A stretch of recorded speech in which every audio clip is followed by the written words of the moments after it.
하버드 교수가 한국 고속도로에서 눈물을 흘렸습니다. 그는 GDP 100달러 시절 한국의 고속도로 건설이 미친 짓이라고 주장했습니다. 그러나 한국에서의 경험이 이 모든 생각을 뒤집었습니다. 쌀한톨이 없어 먹고 살기 힘들었던 시절의 고속도로 건설이라니. 왜 그들은 단순한 길에 마음을 쏟았을까요?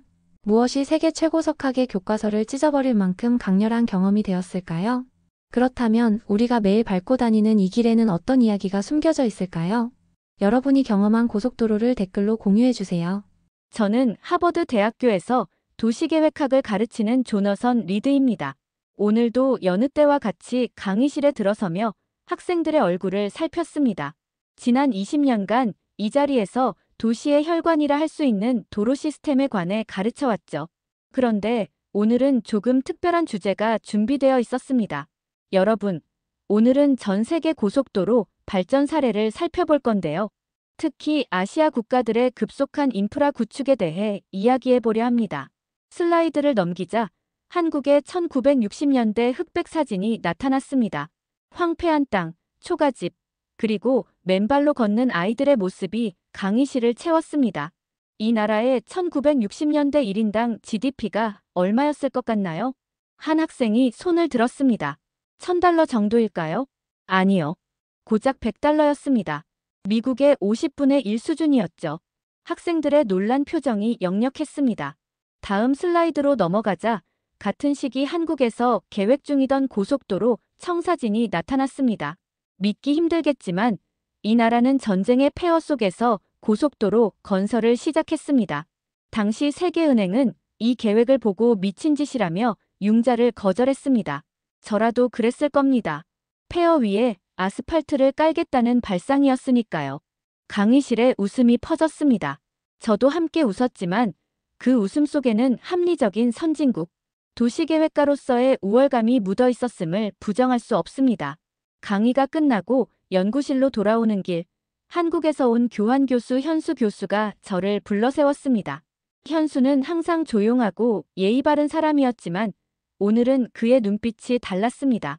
리드 교수님, 오늘 강의 잘 들었습니다. 하지만 한 가지 말씀드리고 싶은 게 있어요. 무엇인가요? 그 도로 위엔 마음이 있어요. 순간 말문이 막혔습니다. 무슨 의미인지 물으려 했지만 현수는 미소만 남긴 채 다른 약속이 있다며 자리를 떠났습니다. 그날 밤 연구실에서 한국의 고속도로 자료를 다시 살펴보았습니다. 경제 지표상으로는 말이 안 되는 계획이었습니다. 하지만 어떻게 그들은 그것을 현실로 만들었을까요? 수십 년간 도시계획을 연구해온 저에게 이것은 풀리지 않는 수수께끼였습니다. 다음 날 아침 현수에게 전화를 걸었습니다. 현수, 어제 하신 말씀이 계속 생각나네요. 그 도로 위의 마음이란 무엇인지 더 알고 싶습니다. 전화기 너머로 현수의 웃음소리가 들려왔습니다. 교수님, 책으로는 배울 수 없는 것들이 있습니다. 한국에 직접 가보시는 게 어떨까요? 그 순간 머릿속에 번개가 치는 듯한 깨달음이 왔습니다. 20년간 강단에서 가르쳐온 도시계획의 원칙들이 흔들리는 느낌이었습니다. 제 연구실 벽에 걸린 하버드 박사 학위증이 갑자기 무색해졌습니다. 그래, 현장에 가봐야겠군요. 창밖으로 보스턴의 가을 풍경이 펼쳐져 있었습니다. 그 너머 지구 반대편에는 제가 알지 못했던, 알려고 하지도 않았던 이야기가 기다리고 있었습니다. 보스턴에서 서울까지의 비행은 14시간이 넘게 걸렸습니다. 비행기 안에서 한국 관련 자료들을 다시 검토했습니다. 1970년대 초 서울과 부산을 잇는 고속도로가 개통되었을 때 세계는 그것을 기적이라 불렀다고 합니다. 하지만 저는 여전히 의구심이 가득했습니다. 도시계획은 경제적 토대 위에서 이루어져야 한다는 것이 제 오랜 신념이었으니까요.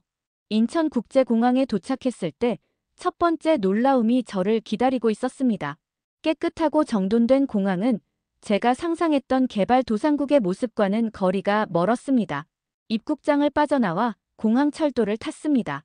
보스턴의 지하철보다 깨끗한 객실에 앉아 창밖을 바라보니 정갈하게 정리된 도로와 건물들이 눈에 들어왔습니다. 이게 정말 GDP 100달러에서 시작한 나라인가? 공항철도에서 내려 렌터카를 빌렸습니다. 제 연구를 위해 서울에만 머물기보다는 직접 한국의 도로를 경험해보고 싶었습니다. 내비게이션을 켜자 차분한 여성의 목소리가 한국어로 안내를 시작했습니다. 직진 후 오른쪽으로 진입하세요. 알아들을 수 없는 언어였지만 그 목소리의 차분함과 정확한 타이밍이 묘하게 안정감을 주었습니다.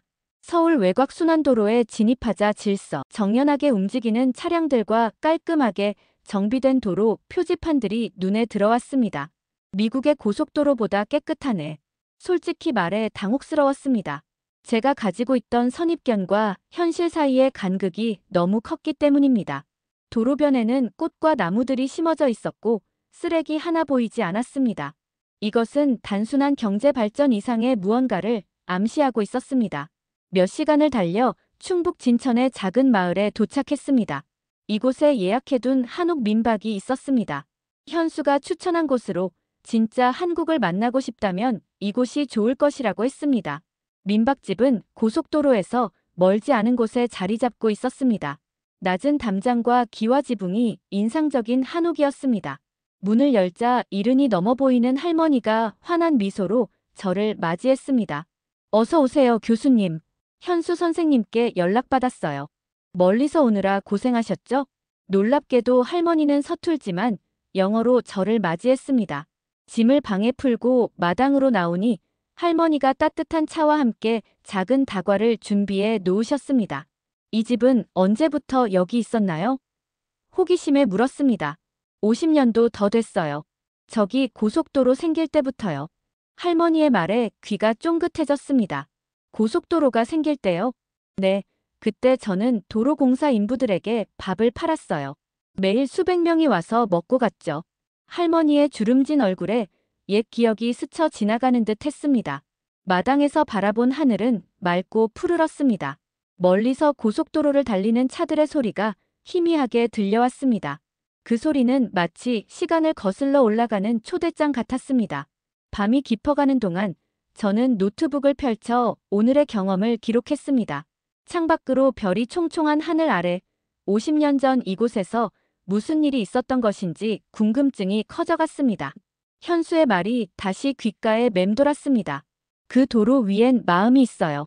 내일은 그 마음을 찾아 나서야겠습니다. 아침 일찍 일어나 마당으로 나가니 이미 할머니는 분주히 움직이고 계셨습니다. 아침 식사를 준비하는 모습이 어쩐지 익숙해 보였습니다. 마치 수십 년간 많은 사람들을 위해 음식을 준비해온 손길 같았습니다. 할머니, 도와드릴까요? 아이고, 괜찮아요. 교수님은 앉아서 쉬세요. 곧 준비될 거예요. 식탁에 앉아 할머니가 차려주신 아침을 먹으며 물었습니다. 어제 말씀하신 도로공사 이야기가 궁금해요. 정말 수백 명에게 밥을 팔았다고요? 할머니는 잠시 손을 멈추고 창밖을 바라보았습니다. 그 눈빛에서 과거의 기억이 되살아나는 것을 볼 수 있었습니다. 팔기만 한 건 아니에요. 때로는 그냥 주기도 했죠. 배고픈 사람들이 너무 많았거든요. 무료로요? 네. 그땐 다들 어려웠어요. 하루 종일 땡볕에서 일하는 사람들에게 한 끼 정도는. 할머니의 목소리가 잠시 떨렸습니다. 그때의 기억이 여전히 생생한 듯 했습니다. 혹시 그때 사진 같은 것이 있을까요? 할머니는 잠시 생각하더니 방으로 들어가셨습니다. 잠시 후 낡은 사진첩 하나를 들고 나오셨습니다. 이거 오래된 거라 좀 바랬어요. 사진첩을 펼치자 세피아 빛으로 변한 흑백 사진들이 나왔습니다. 그중 한 장에는 젊은 시절의 할머니가 큰 솥 앞에 서 있었습니다. 주변으로는 작업복을 입은 남자들이 줄을 서서 밥을 기다리고 있었습니다. 이게 제가 운영하던 식당이에요. 도로식당이라고 불렀죠. 다른 사진에는 맨손으로 땅을 파고 돌을 나르고 아스팔트를 까는 사람들의 모습이 담겨 있었습니다. 그들의 얼굴은 땀과 먼지로 범벅이 되어 있었지만 눈빛만은 또렷했습니다. 이분들은 모두 어디서 온 사람들이었나요? 전국에서 왔어요. 농사짓던 사람, 공장에서 일하던 사람, 심지어 대학생들도 있었어요. 돈을 벌기 위해 또는 나라를 위해서요.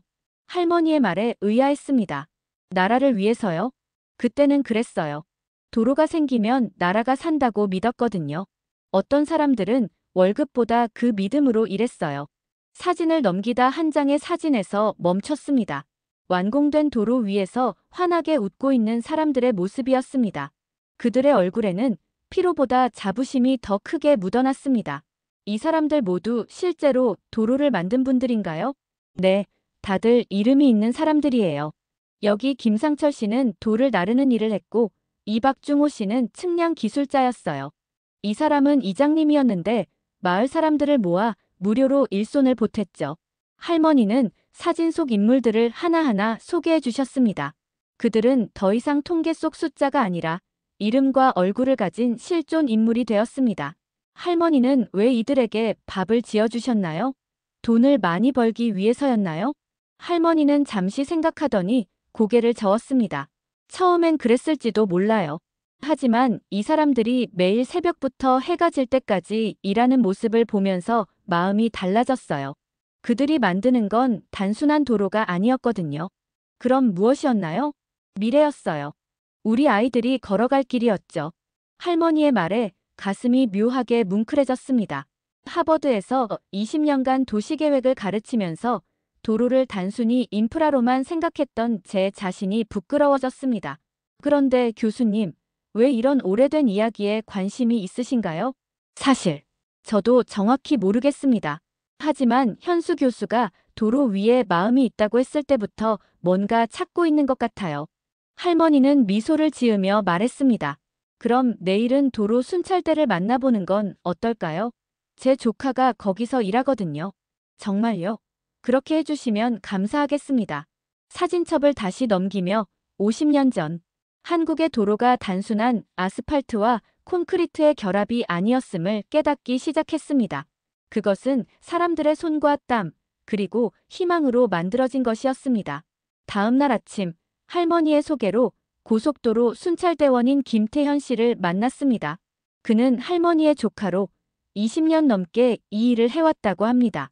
교수님, 오늘은 제 순찰 일정에 동행하시는 겁니다.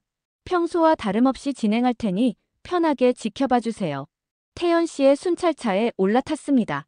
차 안은 깔끔하게 정리되어 있었고 각종 장비와 비상용품들이 체계적으로 보관되어 있었습니다. 순찰을 시작하자 태연 씨는 도로 상태를 세심하게 살피며 운전했습니다. 저기 봐주세요, 교수님. 멀리 고속도로 갓길에 몇몇 젊은이들이 보였습니다. 학생으로 보이는 그들은 형광색 조끼를 입고 쓰레기를 줍고 있었습니다. 저 아이들은 누구인가요? 도로공사 직원인가요? 태연 씨는 웃으며 고개를 저었습니다. 아닙니다. 저건 지역 고등학교 고속도로 정비 동아리 학생들이에요. 고속도로 정비 동아리라고요? 네, 학생들이 자발적으로 만든 동아리입니다. 한 달에 2번씩 이 구간을 청소하죠. 믿기 힘들었습니다. 미국에서는 상상도 할 수 없는 일이었습니다. 순찰차를 세우고 학생들에게 다가갔습니다. 10명 정도의 학생들이 웃으며 인사했습니다. 안녕하세요. 미국에서 오신 교수님이시죠? 태연 아저씨한테 들었어요. 영어로 말을 걸어온 학생에게 물었습니다. 왜 이런 활동을 하는 거죠? 학교 숙제인가요? 그 학생은 고개를 저었습니다. 아니요, 우리가 원해서 하는 거예요. 이 길도 우리 마을이에요. 누가 버린 건 우리가 주워요. 다른 학생이 덧붙였습니다. 우리 할아버지가 이 도로 공사할 때 일하셨대요. 그래서 더 의미가 있어요. 놀라움을 감출 수 없었습니다. 이 학생들에게 고속도로는 단순한 아스팔트 길이 아니라 자신들의 정체성과 연결된 공간이었습니다. 그들은 자신들의 시간과 노력을 들여 이 공간을 가꾸고 있었습니다. 다시 순찰차에 올라 이동하는 동안 태연 씨는 더 많은 이야기를 들려주었습니다. 이 도로는 단순히 정부가 관리하는 게 아닙니다. 시민들의 참여가 없었다면 지금처럼 유지될 수 없었을 거예요. 어떤 참여가 있었나요? 예를 들어 쓰레기 무단 투기를 목격하면 신고하는 문화가 있습니다. 또 휴게소 청결을 위해 자기 쓰레기는 직접 분리수거하는 것이 일반적이죠. 심지어 도로 위 사고 현장에서 자발적으로 교통정리를 돕는 시민들도 있습니다. 순찰을 계속하며 휴게소에 들렀습니다. 그곳에서 또 다른 놀라운 광경을 목격했습니다. 사람들이 식사를 마친 후 자신의 쓰레기를 분리수거하고 테이블을 깨끗이 닦는 모습이었습니다. 미국의 휴게소에서는 보기 힘든 광경입니다. 태연 씨는 미소 지었습니다. 여기서는 일상적인 일이에요. 아무도 시키지 않아도 다들 자연스럽게 하죠. 휴게소를 나와 다시 순찰을 계속하던 중 갓길에 정차된 차량을 발견했습니다. 태연 씨는 즉시 차를 세우고 확인하러 갔습니다. 타이어가 펑크난 승용차였습니다. 태연 씨는 능숙하게 운전자를 안심시키고 도움을 제공했습니다. 이런 일은 하루에 몇 번이나 있나요? 많을 때는 10번도 넘죠. 하지만 이게 제 일이니까요. 태연 씨의 얼굴에는 자부심이 묻어났습니다. 그에게 이 일은 단순한 직업이 아니라 소명처럼 느껴졌습니다. 순찰을 마치고 돌아오는 길에 물었습니다. 태연 씨, 이 일을 20년 넘게 하셨다고 했는데 가장 보람 있었던 순간이 있나요? 그는 잠시 생각하더니 대답했습니다. 눈이 많이 내린 날이었어요. 도로가 거의 마비될 뻔했죠. 그런데 인근 마을 주민들이 자발적으로 나와 제설 작업을 도왔습니다. 아무도 시키지 않았는데도요. 왜 그랬을까요? 그들에게 이 도로는 단순한 통로가 아니라 생활의 일부니까요. 자신의 집 마당을 치우듯 도로를 치운 겁니다. 그날 저녁 민박으로 돌아와 노트북을 펼쳐 오늘의 경험을 기록했습니다. 한국의 도로는 지켜지는 도로였습니다. 정부의 관리만으로는 설명할 수 없는 시민들의 자발적 참여와 애정이 있었습니다. 그것은 제가 하버드에서 가르쳐온 도시계획 이론으로는 설명할 수 없는 현상이었습니다. 도로는 단순히 한 곳에서 다른 곳으로 이동하기 위한 수단이 아니라 공동체의 가치와 문화가 반영된 공간이었습니다. 이것이 현수가 말한 도로 위의 마음의 일부일까요? 다음 날 태연 씨의 소개로 한국도로 설계의 산증인이라 할 수 있는 박인철 씨를 만나게 되었습니다. 그는 70대 후반의 노인으로 한국 초기 고속도로 설계에 참여했던 엔지니어였습니다. 박인철 씨의 작은 사무실은 서울 변두리에 있었습니다. 문을 열고 들어가자 벽면을 가득 채운 도면들과 오래된 사진들이 눈에 들어왔습니다. 그는 나를 보자마자 환하게 웃으며 맞이했습니다. 반갑습니다, 리드 교수님. 태연이 전화로 말해줬어요. 미국에서 오신 교수님이 우리 도로에 관심이 있다고요. 네, 많은 것을 배우고 있습니다. 특히 도로 설계 과정이 궁금합니다. 박인철 씨는 책장에서 낡은 노트 몇 권을 꺼냈습니다. 그것은 그의 개인 수기였습니다. 이건 제가 50년 동안 기록해온 것들입니다. 공식 보고서에는 나오지 않는 이야기들이죠. 노트를 펼치자 정교한 스케치와 빽빽한 메모들이 보였습니다. 특히 눈에 띄는 것은 사람들의 행동 패턴을 관찰한 기록이었습니다. 이건 무엇인가요? 휴게소 위치를 결정하기 위한 연구입니다. 우리는 단순히 일정 거리마다 휴게소를 배치하지 않았어요. 사람들이 가장 배고플 시간에 휴게소가 보여야 한다고 생각했거든요. 놀라웠습니다. 그들은 단순한 물리적 거리가 아니라 사람의 생체 리듬과 심리를 고려했던 것입니다. 그럼 이 도표는요? 아, 이건 하이패스 전용차로 설계 때 만든 겁니다. 처음에는 미국처럼 왼쪽 차로에 배치하려 했어요. 하지만 우리 어르신들의 운전 습관을 관찰해보니 직진하는 것을 선호하시더군요. 차선 변경에 불안감을 느끼셨죠. 그래서 일부 구간에서는 오른쪽에 배치했습니다. 박인철 씨의 설명에 감탄했습니다. 이것은 단순한 기술적 결정이 아니라 사용자의 행동 패턴과 심리를 깊이 이해한 결과였습니다. 미국에서는 주로 데이터와 효율성을 기준으로 설계하는데 여기서는 사람의 습관을 먼저 고려하셨군요. 그렇습니다. 도로는 결국 사람을 위한 것이니까요. 아무리 효율적인 설계라도 사람들이 불편해하면 의미가 없습니다. 박인철 씨는 다른 노트를 꺼내 보여주었습니다. 그곳에는 다양한 연령대의 운전자들을 관찰한 기록과 지역별 운전, 습관의 차이까지 세밀하게 기록되어 있었습니다. 우리는 도로를 만들 때 단순히 차가 다니는 길이 아니라 그 위에서 살아갈 사람들의 이야기를 생각했습니다. 표지판의 글자 크기부터 커브 각도까지 모든 것이 사람을 위한 것이었죠. 박인철 씨의 사무실 한쪽에는 작은 모니터가 있었습니다. 그는 버튼을 누르자 실시간 고속도로 영상이 나타났습니다. 은퇴했지만 아직도 매일 도로를 지켜봅니다. 제 아이 같은 존재니까요. 그의 눈에는 자부심과 애정이 가득했습니다. 도로는 그에게 단순한 직업이 아니라 평생의 열정이었습니다. 가장 어려웠던 설계는 무엇이었나요? 터널이었습니다. 특히 장대 터널은 운전자들에게 심리적 압박을 줍니다. 그래서 우리는 터널 내부 조명을 자연스럽게 변화시키고 일정 간격으로 시각적 변화를 주어 단조로움을 깨뜨렸죠. 이건 단순한 안전 문제가 아니라 운전자의 심리적 안정을 위한 것이었습니다. 박인철 씨의 설명을 들으며 도로 설계가 단순한 공학적 문제가 아니라 인간에 대한 깊은 이해와 배려가 필요한 작업임을 깨달았습니다. 그들은 데이터가 아니라 사람의 습관을 설계의 기준으로 삼았습니다.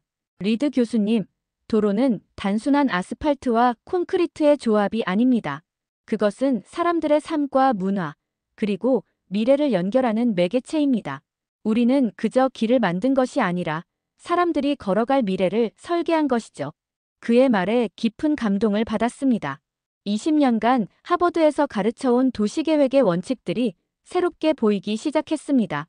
도로는 단순히 A에서 B로 가는 경로가 아니라 사람들의 삶과 문화가 녹아있는 공간이었습니다. 사무실을 나와 근처 휴게소에서 잠시 쉬기로 했습니다. 커피를 마시며 오늘 들은 이야기를 정리하고 있을 때 보스턴에 있는 동료 교수 마이클에게서 영상통화가 왔습니다. 조너선, 어떻게 지내? 한국은 어때? 놀라운 경험을 하고 있어, 마이클. 내가 알던 도시계획의 원칙들을 다시 생각하게 만드는 곳이야. 마이클은 의아한 표정을 지었습니다. 도로는 그냥 기능 아니야. A에서 B로 가는 효율적인 방법일 뿐인데 뭐가 그렇게 특별하다는 거야? 그의 질문에 즉각 답하려다 말았습니다. 며칠 전까지만 해도 저 역시 그렇게 생각했으니까요. 하지만 지금은 무언가 달라져 있었습니다. 어떻게 설명해야 할지 고민하던 중 휴게소 한쪽에서 벌어지는 작은 장면이 눈에 들어왔습니다. 한 트럭 운전기사가 주차장에서 나오며 다른 차량이 지나갈 수 있도록 잠시 멈춰 서 있었습니다. 아무도 요청하지 않았는데도 그는 자연스럽게 다른 사람을 배려하고 있었습니다. 그리고 그 뒤를 따라오던 차량의 운전자는 고개를 살짝 숙여 감사의 인사를 전했습니다. 마이클, 나중에 다시 얘기하자. 지금은 좀. 통화를 끊고 휴게소 주변을 걸었습니다. 식당 앞에서는 어르신 한 분이 땅에 떨어진 종이컵을 주워 쓰레기통에 버리고 계셨습니다. 그 모습을 보는 순간 갑자기 눈시울이 뜨거워졌습니다. 이것이 단순한 행동일까요? 아니면 깊은 문화적 의미가 담긴 행동일까요? 그동안 저는 도로를 단순히 물리적 공간으로만 이해했습니다. 하지만 이곳에서 도로는 공동체 질서가 실천되는 공간이었습니다. 아무도 감시하지 않아도, 아무도 강요하지 않아도 사람들은 자발적으로 이 공간을 존중하고 있었습니다. 휴게소 한쪽에 앉아 지나가는 사람들을 관찰했습니다. 아이를 데리고 가는 가족, 단체 여행객들, 혼자 여행하는 사람들. 그들은 모두 각자의 목적지를 향해 가고 있었지만 이 공간에서는 하나의 암묵적인 규칙을 공유하고 있었습니다. 서로를 배려하고 공간을 깨끗이 유지하며 질서를 지키는 것. 문득 할머니의 말씀이 떠올랐습니다. 그들이 만드는 건 단순한 도로가 아니었거든요. 미래였어요. 이제야 그 의미를 조금 이해할 수 있을 것 같았습니다. 도로는 단순히 물리적 연결이 아니라 사람과 사람, 과거와 미래를 연결하는 문화적 공간이었습니다. 이곳에서 무심한 행동 하나조차 깊은 철학이 담겨 있었습니다. 그것은 한국형 철학이라고 부를 수 있을지 모르겠습니다. 효율성만을 추구하는 서구의 도시계획과는 다른 사람과 공동체를 중심에 두는 철학이었습니다. 민박으로 돌아와 노트북을 펼쳤습니다. 하버드에서 사용하던 교재와 강의 노트를 열어보았죠. 그동안 제가 가르쳐온 내용들이 화면에 나타났습니다. 효율적인 도로 설계의 원칙, 비용 대비 효과 분석, 도시 인프라의 경제적 가치. 모두 중요한 내용이지만 어딘가 부족했습니다. 한국에서 본 것들은 이런 원칙만으로는 설명할 수 없었습니다. 여기서 도로는 단순한 기능적 공간이 아니라 사회적, 문화적 의미가 깃든 공간이었으니까요. 이건 다시 써야겠어. 충동적으로 파일을 삭제하고 새 문서를 열었습니다. 첫 줄에 적었습니다. 도로는 선진국의 특권이 아니라 사람을 위한 공간이어야 한다. 밤새 글을 썼습니다. 한국에서 만난 사람들, 그들의 이야기, 그리고 제가 목격한 작은 순간들을 기록했습니다. 도로가 단순한 인프라가 아니라 공동체의 가치와 문화가 반영된 공간임을 설명했죠. 아침이 밝아올 무렵 할머니가 조용히 문을 두드렸습니다. 교수님, 아침 식사 준비됐어요. 식탁에 앉자 할머니가 낡은 사진 한 장을 내밀었습니다. 이거 교수님께 드리고 싶어요. 사진 속에는 젊은 시절의 할머니와 여러 남자들이 함께 식사하는 모습이 담겨 있었습니다. 같이 밥 먹던 도로공사 사람들이에요. 이 사진 찍고 일주일 후에 도로가 개통됐어요. 사진을 받아들며 가슴이 뭉클해졌습니다. 이 작은 사진 한 장에 한국 도로의 역사와 철학이 담겨 있었습니다. 그것은 교과서에 나오는 이론이 아니라 국밥 한 끼를 나누는 사람들의 이야기였습니다. 정말 감사합니다, 할머니. 소중히 간직하겠습니다. 한 달 후 하버드로 돌아왔습니다. 새 학기가 시작되고 첫 강의 날이 밝았습니다. 강의실에 들어서자 학생들의 호기심 어린 시선이 느껴졌습니다. 여러분, 안녕하세요. 이번 학기 도시계획학 강의에 오신 것을 환영합니다. 슬라이드를 켜자 한국에서 찍은 사진들이 나타났습니다. 고속도로, 휴게소, 그리고 그곳에서 만난 사람들의 모습이었습니다. 오늘부터 우리는 도시 인프라를 새로운 시각으로 바라볼 것입니다. 도로는 어떻게 연결되느냐보다 누구를 위해 연결되느냐가 더 중요합니다. 학생들의 표정이 의아해졌습니다. 이전과 다른 접근법이었으니까요. 한국이라는 나라는 전쟁의 폐허 속에서 고속도로를 건설했습니다. 당시 GDP는 미국의 50분의 1에 불과했죠. 경제적 관점에서는 미친 짓이었습니다. 하지만 그들에게 도로는 단순한 아스팔트가 아니라 미래였습니다. 할머니에게 받은 사진을 보여주며 계속했습니다. 이 사진 속 사람들은 단순히 도로를 만든 것이 아니라 공동체의 가치를 구현했습니다. 그들에게 도로는 함께 가는 길이었습니다. 강의가 끝나고 연구실로 돌아왔습니다. 벽에 작은 액자를 걸었습니다. 그 안에는 할머니에게 받은 사진과 함께 제가 직접 쓴 문장이 있었습니다. 한국은 도로 위에 철학을 깔았다. 창밖으로 보스턴의 가을 풍경이 펼쳐져 있었습니다. 멀리 고속도로를 달리는 차들이 보였습니다. 이제 그 광경은 예전과 다르게 보였습니다. 도로는 더 이상 단순한 콘크리트 구조물이 아니었습니다. 그것은 사람들의 꿈과 희망, 그리고 공동체의 가치가 흐르는 공간이었습니다. 현수에게 이메일을 보냈습니다. 현수, 당신 말이 맞았습니다. 그 도로 위에는 정말 마음이 있었습니다. 이제 저는 그것을 제 학생들에게 가르치고 있습니다. 사람이 먼저, 길은 그 뒤에 오는 것임을. 우리는 종종 발전이란 높은 빌딩과 넓은 도로를 세우는 것이라 생각합니다.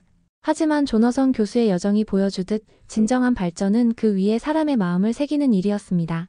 한국인의 정체성은 어쩌면 이런 것이 아닐까요? 물질적으로 가난했지만 마음만은 풍요로웠던 시절, 서로의 손을 잡고 함께 걸어온 길.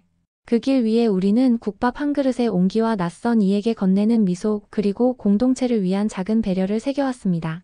하버드 교수의 눈에 맺힌 눈물은 단순한 감동이 아니었습니다. 그것은 인간다움에 대한 깨달음이었습니다. GDP로 측정할 수 없는 마음의 가치를 발견한 순간이었습니다. 우리가 매일 오가는 길이 단순한 아스팔트가 아닌 것처럼 우리의 삶도 단순한 성공과 실패의 연속이 아닙니다. 그 사이에 존재하는 따뜻한 손길, 서로를 향한 배려, 그리고 함께 걸어가는 발걸음의 리듬이 있습니다. 오늘도 각자의 길을 걷고 계신 여러분, 잠시 멈춰서서 그 길 위에 새겨진 마음을 느껴보시기 바랍니다. 그리고 기억하세요. 우리는 혼자가 아니라 함께 걷고 있다는 것을요. 여러분의 오늘이 의미로 가득한 하루가 되기를 진심으로 바랍니다. 구독과 좋아요는 영상을 제작하는 데 큰 힘이 됩니다.